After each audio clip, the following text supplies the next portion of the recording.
வணக்கம் தோழர்களே, நான் சுந்தரவள்ளி. கர்நாடகா பற்றி எரிந்து கொண்டிருக்கிறது. தமிழ்நாட்டுக்கு தண்ணீர் கொடுக்க மாட்டோம் என்று அங்க இருக்கிற கன்னட அமைப்புகள் களத்துல இறங்கி போராட்டத்தை நடத்தி கொண்டிருக்கிறது. விஜயோடைய பேனரையும் பிளக்ஸையும் போஸ்டர்ஸையும் கிழிச்சு போராட்டத்தை நடத்தி இருக்கிறார்கள். இந்த சூழ்நிலையில நீங்க கர்நாடகம் வர வேண்டாம், பாதுகாப்பு இல்லை, பற்றி எறிந்து கொண்டிருக்கிறது என்று DK சிவகுமார் அந்த மாநிலத்தின் முதலமைச்சர் அறிவிச்சிருக்கிறார். இதுக்கு இடையில நாடாளுமன்றத்துல ஒரு குண்ட தூக்கி போட்டிருக்காங்க தமிழ்நாட்டு தலையில.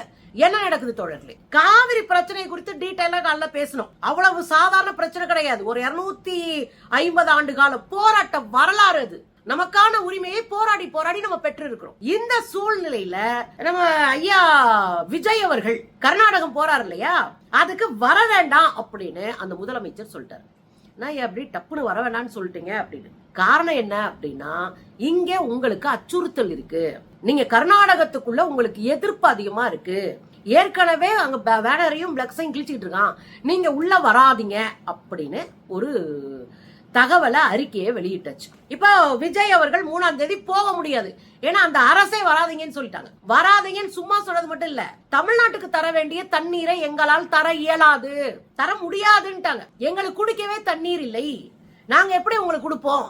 இப்ப எங்களுக்கே தண்ணி இல்லாம போது நாங்க எப்படி கொடுப்போம் அப்படின்ற ஒரு இடத்துக்கு நகர்ந்து வந்து நிக்குது. அதுலயும் இந்த கர்நாடகத்தினுடைய முதலமைச்சர் DK சிவகுமார் தமிழ்நாட்டினுடைய முதலமைச்சராக இருக்கக்கூடிய விஜயை ரொம்ப கேவலமா பேசினவர். அவரெல்லாம் ஒரு பச்சா, அவருக்கு ஒண்ணுமே தெரியாது, அவருக்கெல்லாம் அரசியலே தெரியாது, அவர் எதுக்கு இது பண்றாருலாம் பேசினவர். ஆனா அவர் கூப்பிட்டதுக்காக இவர் கிளம்பிட்டாரு. எதுக்கு போறாரு? காவிரி தண்ணியை கையோட கொண்டு வரதுக்கா? இல்லை, காவிரி படுகைகள்ல எவ்வளவு வறட்சி இருக்கிறது, நாங்க குடி தண்ணீர் கூட இல்லாம எவ்வளவு கஷ்டப்படுறோம் பாருங்க பாருங்க, மழை இல்லை, மழை இல்லாதனால நாங்க கொடுமையான துன்பத்துல இருக்கோம் என்பதை காட்டுவதற்கு இவர் கூப்பிடுறாரு. அதையே நம்ம பார்க்கணும். ஒரு டம்ளர் தண்ணி இருந்தா ஆளுக்கு பாதி, அப்படித்தானே கணக்கு. அப்படி இருக்கும்போது நீங்க எப்படி தமிழ்நாட்டினுடைய முதலமைச்சரை கூப்பிட்டு அவர் பாட்டு சுத்தி காமிச்சிட்டு இருப்பாரா? இங்க தண்ணி இல்ல பாருங்க, இங்க தண்ணி இல்ல பாருங்கன்னு. அதுக்குதான் நேரடியா போய் பேச்சுவார்த்தை எல்லாம் பல நூற்றாண்டுகளா பண்ணியாச்சு. நம்ம சட்ட போராட்டம் நடத்தி நாம தண்ணி கேட்டிருக்கோம். 177.25 TMC தண்ணீர் அவங்க நமக்கு கொடுக்கணும். அத வாங்க பாருங்க. நமக்கு கொடுக்கப்பட்ட சட்ட தீர்வை நீங்க கையில் எடுங்க. முதலமைச்சர் விஜய்க்கு இது குறித்த எந்த அறிவும் இல்ல, அவர் கையில் எடுக்கவே இல்ல. இதை எப்படி அணுகணும்னு தெரியல.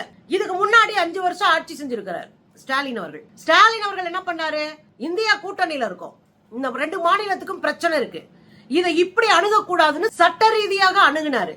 அது மட்டும் இல்லங்க, காவிரி மேலாண்மை வாரியம் இருக்கு இல்லையா, அதன் மூலமாக நமக்கான தண்ணீரை பெற்றோம். நீங்க எவ்வளவு வறட்சி எவ்வளவு இது சொன்னாலும் எங்களுக்கு கொடுக்க வேண்டிய தண்ணியை கொடுங்க அப்படின்னு நம்ம வாங்கணும். 2024 தான் ஜூலைல வாங்கணும். மத்த எல்லா மாசமும் எல்லா வருஷமும் ஜூன் மாசம் 12ஆம் தேதி திறந்து விட்டாங்க. அப்ப கரெக்டா நமக்கு தண்ணி வந்துட்டு இருந்துச்சு. அவங்களுக்கு நமக்கு சிக்கல் இல்ல, தேவையில்லாத பிரச்சனை வளர்க்கல. அங்கேயும் நம்ம தமிழ் மக்கள் இருக்காங்க, இங்க கர்நாடக மக்கள் இருக்கிறாங்க. 2 மாநிலத்துக்கு இடையில அண்ணன் தம்பி சண்டையெல்லாம் வரக்கூடாது. இதெல்லாம் நம்ம தெளிவா அவர் மூவ் பண்ணாரு. ஆனா இந்த விஷயத்தை எப்படி அணுகணும்னே அவர் தெரியாம சொதப்புறாரு விஜய். இதுல இன்னொரு விஷயம் என்ன தெரியுங்களா? 2ஆம் தேதி கர்நாடக மாநிலத்தின் முதலமைச்சர் DK சிவகுமார் அனைத்து கட்சி கூட்டத்தை கூட்டியிருக்காரு. வர 2ஆம் தேதி கூட போகுது. இங்க நம்ம பல முறை கூட்டணி கட்சிகளும் எதிர்கட்சியாக இருக்கிற DMK அதிமுக எல்லா கட்சிகளும் பேசிட்டாங்க.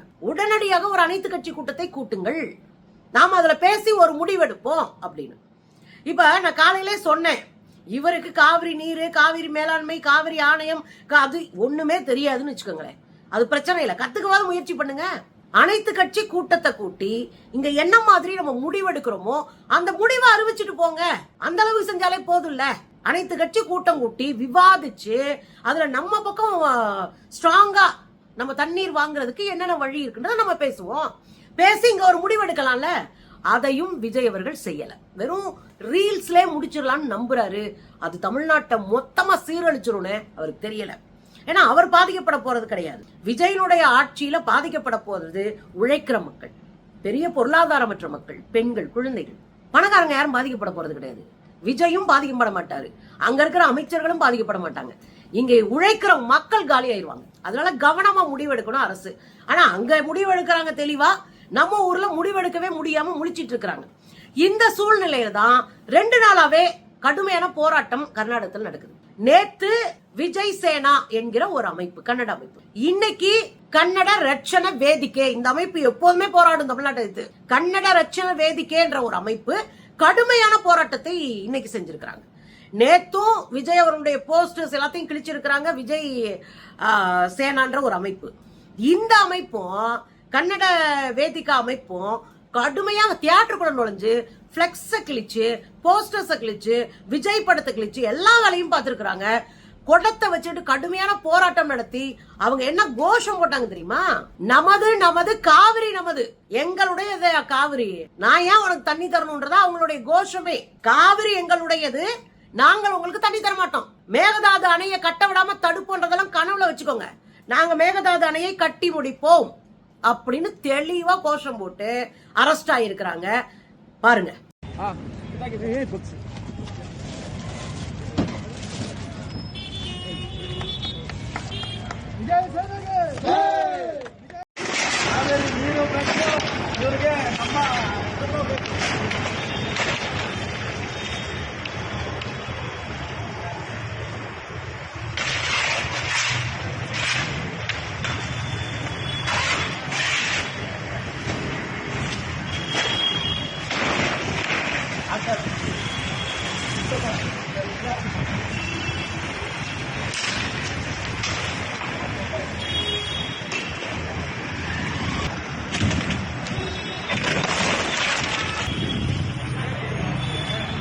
இப்படி போராடியவர்களை கடைசியில காவல்துறை கைது செய்திருக்குன்னு வச்சுக்கோங்களேன். அங்கேயும் கடுமையான கோஷங்களோட முழக்கங்களோட போறாங்க. அப்ப தெளிவா அங்க நீ ஏதாவது முடிவெடுத்தேன்னா கர்நாடகா பத்தி எரியும், கர்நாடகத்தை பத்தி எரிய வைப்போம் அப்படின்ற மிரட்டல் தான் இந்த போராட்டத்தில் நமக்கு வெளிப்படுது. பாருங்க.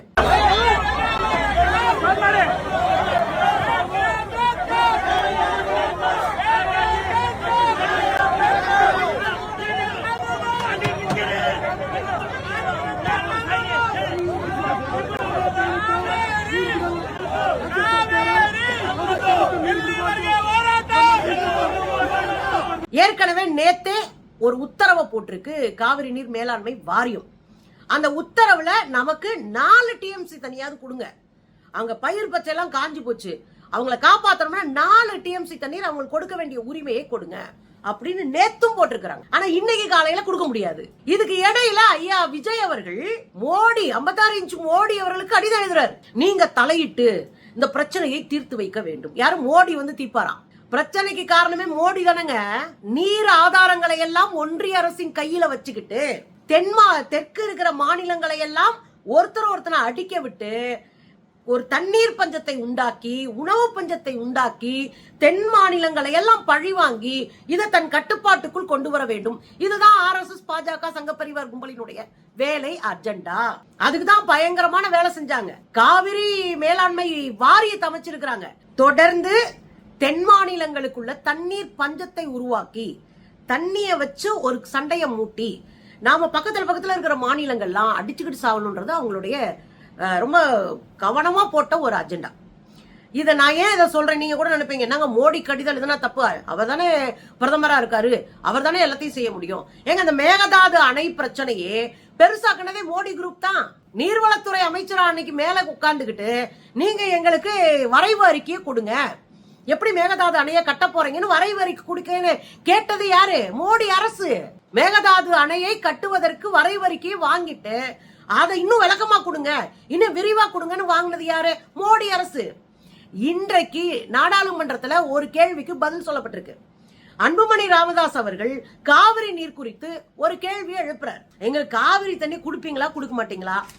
அங்க மேகதாதுல அணை கட்டுவதை தடுத்து நிறுத்தாதா ஒன்றிய அரசு அப்படின்னு கூட்டணி கட்சியில் இருக்கிற பாஜக கூட்டணியில் இருக்கிற அன்புமணி ராமதாஸ் கேள்வி கேட்கிறார். உடனே நாடாளுமன்றத்துல நீர்வளத்துறை அமைச்சர் CR பாட்டேல் அவர் என்ன சொல்றாருன்னா, தமிழ்நாட்டுக்கிட்ட கேட்டுட்டு கர்நாடகா அணை கட்டணும்ன்ற அவசியம் இல்லை, நதிநீர் ஆணைய சட்டப்பிரதி அப்படி ஒரு குறிப்பு இல்லை, தமிழ்நாட்டுக்கிட்ட கேட்டுட்டு தான் அங்க அணை கட்டணும், அல்லது காவிரி நீர் பாசனம் இருக்கிற பகுதிகள்லாம் கேட்டுதான் இங்க கர்நாடகா அணை கட்டணும்னு அப்படி எதுவுமே இல்லை.